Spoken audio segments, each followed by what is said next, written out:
বিখ্যাত টুসু মেলা। তো চলো আজকে তোমাদেরকে সবাইকে দেখাবো টুসু মেলাটা কেমন হয় জবরদস্ত। আগেও আমি ইউটিউবে দেখেছি, আজকে আমি নিজের চ্যানেল ব্লগ টাইপে ছাড়বো। তো আশা করছি তোমাদেরকে সবাই ভালো লাগবে। তো চলো দেখবে আজকে কেমন লাগে। এখন আমরা স্নান করে যাচ্ছি বাড়ির পথে ঘর, আমরা অবশ্যই পৌঁছে আলি। তো তোমাদেরকে দেখাবো আজকে টুসু মেলাটা। চলো কন্টিনিউ ভিডিওটা দেখতে থাকো।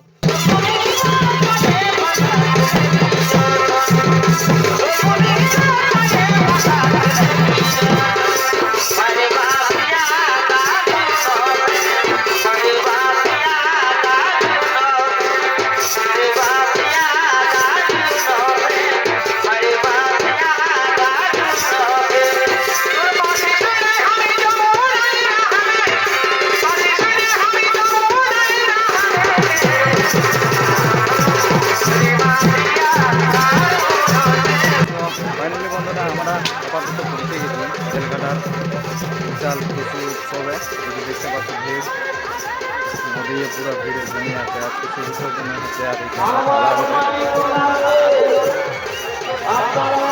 দেখতে পাচ্ছি কিনা আমার সারু বটে, আমার সারাইটা সারু, এটা আমার পালা আছে। আমরা আপাতত যাচ্ছি মানে ক্যাশ কাউন্টারে। টাকা আমার আগে ট্রান্সফার করে আমরা ক্যাশ তুলব। কোনো বন্ধু পাওয়া যায় তো তাদের কাছ থেকে দিয়ে হবে। চলো ভিডিওটা কন্টিনিউ দেখতে থাকো।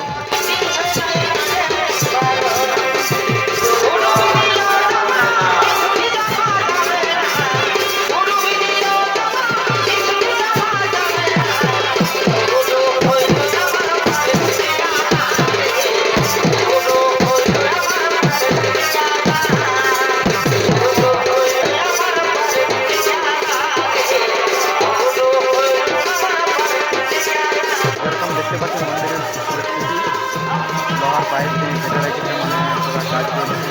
মালয়েশিয়ার কাজ পুরো পেন্টিং দেখা যাচ্ছে। যতগুলো নতুন মন্দির দেখতে পাচ্ছি আমরা নতুন করে পালিশ করা আছে, রং দিয়ে। এই সাইডে যেটা একটা মন্দির দেখতে লম্বা সেখানে পাইপ দিয়ে ঘেরা আছে, মানে মাথা করা আছে।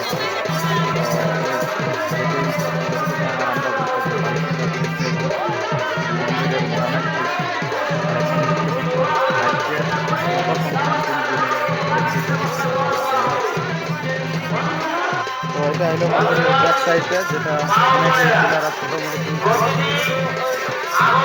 কে কী বলবে। আর আমাদের সবাই বড় হয়ে গেল।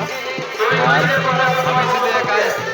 একদিকে মন্দির দেখাবার জন্য আপনাদেরকে, আর এখানে দেখতে পাচ্ছি যে জয়পুর থানার পুরো পুরো গাইডে আছে। কোনো ভুল ঝামেলা যদি হয় সেইটা মানে ঠান্ডা করে দেওয়ার জন্য। তো আমি এদিকে একাই ঘুরতে এসে গেছিলাম। আর এই যে মন্দিরের ব্যাক সাইডে দেখতে পাচ্ছি যে ব্যাকটা এটা পুরো সম্পূর্ণ মানে পালিশ করা হয়নি, এরপর পেন্টিং চলছে, এখন কাজ চলছে আর কি। এরপরে আরেকটা যেটা মন্দির আছে, মন্দিরের সামনে কন্টিনিউ ভিডিও দেখতে থাকি। মন্দিরের চারিপাশে ডিজাইন দেখা যায় যেমন কাজ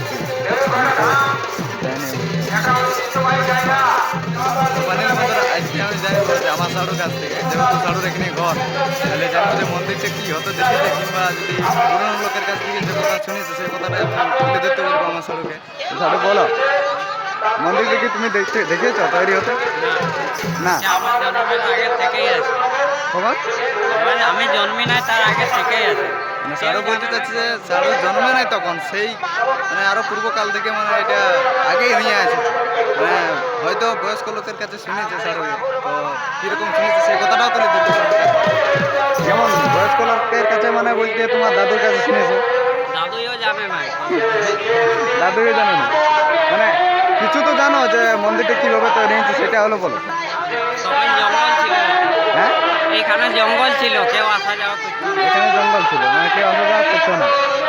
মানে যতটুকু আমাদের সম্ভাবনা বলছে যে মন্দিরটা ঠাকুর দেবতারাই বানাইছে, মানে এমনভাবে মানে ভোর মাঝরাতে বানাচ্ছে। আর ভোর হতে হতে মুরগি ডেকেছে, সেই মানে আধপুরা মন্দিরটা আছে আর কি। তোমরা যতটা দেখতে পাচ্ছ যেমন সম্পূর্ণ হয়নি, মানে উপরে হইতে আরও উঠছো। আর তোমরা যেরকম এখন বাসের গুলি দেখতে পাচ্ছ, বাসের বেড়া দিয়ে আছে, এটা মানে উপরে উঠাবার জন্য নাই। যাই হোক, মানে মন্দিরটা পালিশ করার জন্য, পেন্টিং করার জন্য, ওই কারণে এটা বানাইছে। তোমরা হয়তো সবাই জানো আর হাইট করবে গাছটার উপরে, কিন্তু না গাছটার উপরে কোনো হাইট করবে না। আর শোনা কথা এটাই যে ঠাকুরই তৈরি করেছে, কেউ দেখে নাই। ভোরবেলায় রাত্রিবেলায় মানে রাতারাতি আর কি হয়েছে দুটো মন্দির, এখানে একটা আর ওখানে একটা, দুটো আছে। আরও সামনে আগে দিকে ছোটো ছোটো মন্দির আছে, ওইটা জানি না খবরটা। কিন্তু বড় বড় দুটো মন্দির আছে, এখানে একটা আর ওখানে একটা, যেটা ভোর মাঝ রাতে হয়েছে। মুরগি ডাকার ফলে মাঝ রাতে মন্দিরটা আজ পুরা মানে অসম্পূর্ণ হয়ে দাঁড়ায় আছে। তো এই প্রস্তুতি এখন মন্দির আছে এবং পূজা পার্বণ চলছে, কোনোটা বাধাও নাই। আর আজের থেকে নাই, মন্দিরটা হয়তো বহুত পুরানো মন্দির, দেখে যেহেতু বোঝা আছে আর কি। তো চলো আরও যদি তো আমি তুলে ধরছি, কন্টিনিউ তোমরা সবাই দেখতে থাকো।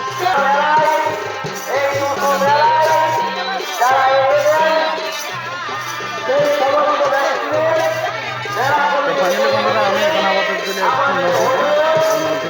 আমরা সবাই সবাই যাচ্ছি। বিসর্জন হয়নি, কিছু ওখানে হাতে নিয়ে চলছে। তো আমরা বিসর্জন করবো, সেগুলো একটু তুলে ধরবো।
আমরা বেলঘাটার ব্রিজ থেকে প্রচুর ভিড় দেখতে পাচ্ছি। অরমুড়া ব্রিজ যেটা আছে গোটায় সম্পূর্ণ ভিড়ে মানে ভর্তি নিয়ে আছে। আমাদের যাতায়াতরা সামান নিয়ে এসেছে।